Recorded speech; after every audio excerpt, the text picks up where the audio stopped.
अस्सलामुअलैकुम। आज हम बात करने जा रहे हैं दो ऐसी प्रजातियों के बारे में जिनके साथ आपकी रहने की इच्छा हो या ना हो, अपनी इच्छा के कच्छा को उतार दो क्योंकि वो यहाँ किसी काम का नहीं है। कच्छा से आपको शिक्षा मिल चुकी होगी। आज हम बात करने जा रहे हैं पड़ोसी और उसी से मिलती जुलती दूसरी प्रजाति है रिश्तेदार। लेकिन ऐसा नहीं है कि सबके पड़ोसी और रिश्तेदार एक जैसे ही होते हैं, क्योंकि मेरे भी पड़ोसी और रिश्तेदार हैं, वो ऐसे नहीं है। और आपको भी अपने पड़ोसी और रिश्तेदारों के बारे में ऐसा ही सोचना चाहिए, वरना वीडियो बनाने की सोचना भी मत। देखा धीरे धीरे सींग निकलने शुरू हो गए। तो जिनकी वजह से हो रखी है तुम्हारी और हमारी जिंदगी आबाद, तो करते हैं आज उनके लिए अपनी बात का आगाज। तो हम जैसे ही दुनिया में आते हैं, ये दोनों प्रजातियां पहले से ही मौजूद होती हैं और जैसे ही आते हैं इनके साथ साथ इनके घर में भी एक नमूना आ जाता है, क्योंकि इनको कंपटीशन करना होता है हमारे साथ। जो हमारे घर में आया है वो इनके घर में भी आना चाहिए। नहीं, ये मजाक हो रहा है। एक सेकंड यार, मजाक हो रहा है। तो पड़ोसी का अपना बच्चा जो कि भूख के मारे चलने से पहले तड़पना सीख चुका है मछली की तरह, वही पड़ोसन आकर तुम्हारी अम्मी से पूछ रही होती है, अरे यार आपका बच्चा बहुत दुबला है, कुछ खाता नहीं है। अरे लोमड़ियों के दिल से उतरी हुई लोमड़ियों की नस्ल, पहले जाके अपना बच्चा देखो जिसने सुबह दूध पिया था, अब वो निकल चुका है और उसे खा रहा है। और इसी से दो कदम और आगे आकर तुम्हारा अपना रिश्तेदार तुम्हारे ही घर में बैठकर तुम्हारी ही सेहत के बारे में तुम्हारे घर वालों से कहता है, बहुत दुबला है बच्चा आपका, दूध भी कायदे से पीता नहीं है क्या। जिसके घर में रिश्तेदार ही मौजूद हो, खून पीने वाले, उनका दूध क्या ही उखाड़ लेगा। लग रहा है ये कमीना बच्चा बुरा मान गया।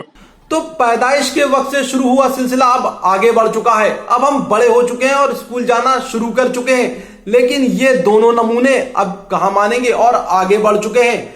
अब तुम्हारे स्कूल में जैसे ही तुमको पता है कि अब तुम्हारे एग्जामिनेशन शुरू हो चुके हैं जिसके तुमने पढ़ा बिल्कुल भी नहीं है, तो जाहिर सी बात है एग्जाम देकर के आए हो, अब तुम आ चुके हो घर। अब तुम्हारे पिताजी ने पूछा, अरे यार पेपर कैसा हुआ, तो तुमने तो उनको बता दिया कि अरे बहुत अच्छा पेपर हुआ, बहुत ही बढ़िया पेपर हुआ है। लेकिन उसी घर में ये रिश्तेदार भी मौजूद है। अब वो कह रहा है, अरे यार पर्चा दिखाओ, तुम्हें पेपर भी तो मिला होगा। फंस गया सीएम। अरे पर्चा नहीं मिला है, क्योंकि हमारे स्कूल में टीचर बोर्ड पर लिखती हैं सवाल और जवाब पूछकर फिर मिटा देती हैं। भाई साहब कुछ ज्यादा नहीं हो गया ये? मतलब कुछ भी। ये कैसा स्कूल है तुम्हारा? महंगा स्कूल है जहां तुम नहीं जा सकते। मगर साहब पढ़ने लिखने का कुछ खास फायदा हुआ नहीं। लेकिन इससे किसी तरह बच भी गए, तो पड़ोसन से कहां बचने वाले।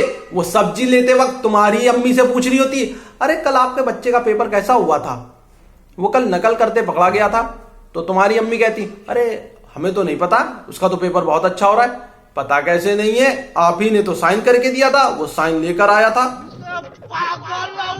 तो बचपने से खून पीते पीते अब ये आ चुके हैं जवानी पर तुम्हारी। लेकिन ये भी जवानी है, इतना खून पी रहे कहां बुढ़े हो जाएंगे इतनी जल्दी। चुप हो जा, सातवीं फेल। अब तुम्हारा कॉलेज खत्म हो चुका है, तुमने किसी तरह से जाकर अब नौकरी पकड़ ली है और तुम नौकरी कर रहे हो एक प्राइवेट। लेकिन ये रिश्तेदार, ये तुम्हारे अपने ही पिताजी को भड़का रहा है, अरे आपका बेटा नौकरी नहीं करता है। नहीं करता तो है, प्राइवेट नौकरी करता है, क्योंकि इसके हिसाब से सिर्फ नौकरी सरकारी ही होती है, प्राइवेट नाम की कोई नौकरी नहीं होती। शाबाश बेटा। प्राइवेट नौकरी कर रहा है, क्यों सरकारी के लिए ट्राई नहीं किया? अरे सरकारी कहां मिलती है? अरे बहुत आराम से मिल जाती, तैयारी करनी होती, थोड़ा सा पढ़ना होता, मिल जाती है। हाँ, बहुत आराम से मिल जाती है सरकारी नौकरी, क्योंकि खुद इन्होंने 4 साल आईएएस 2 साल पीसीएस रहने के बाद हर जुमे को टीले वाली मस्जिद और हर मंगल को हनुमान सेतु पर भीख मांगने का डिसाइड किया है। भीख मांगता है ये, दे दो बेटा कुछ रुपए। इसी से 4 कदम और आगे पड़ोसी, उसको तकलीफ है कि रात में क्यों लौटता है ये नौकरी करके, क्योंकि इसके हिसाब से नौकरी सिर्फ दिन में हो सकती है, रात में तो होता है सिर्फ मुजरा। जो ये करता है इसको डर है कि कहीं ये पकड़ा ना जाए, क्योंकि बहुत बड़ा डांसर है ये। नूरा फतेही से कंपटीशन करवा लो, जीतेगा यही। चलते रहेंगे हम तो, यूं ही मचलते रहेंगे।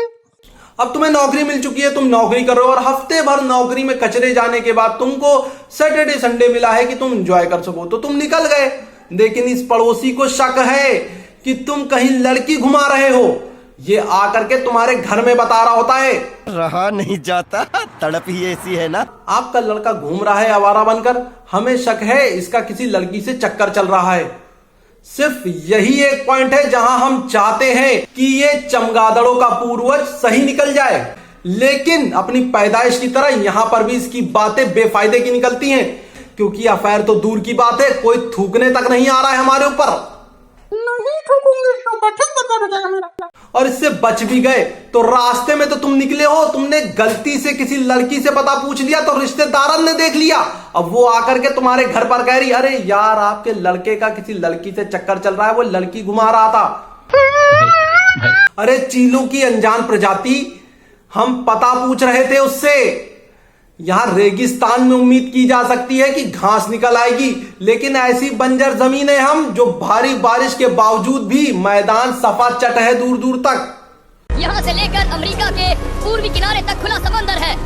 अब तुम ज्यादा दिन तो अकेले रह नहीं सकते, तो तुमने उल्टा सीधा कांटा फेंकना शुरू कर दिया है पानी के अंदर कि कोई तो मछली फंस जाए। अब जाहिर सी बात है, बिना देखे जब कांटा डालोगे तो पानी में सिर्फ मछली नहीं रहती है, फंस गई कोई नागिन और आ गई तुम्हारे पास। अब तुम्हारा अपना संघर्ष चल रहा है, लेकिन तभी ये रिश्तेदार कहां मानने वाला फिर से वापस चला आया है। मैं वापस आ गया।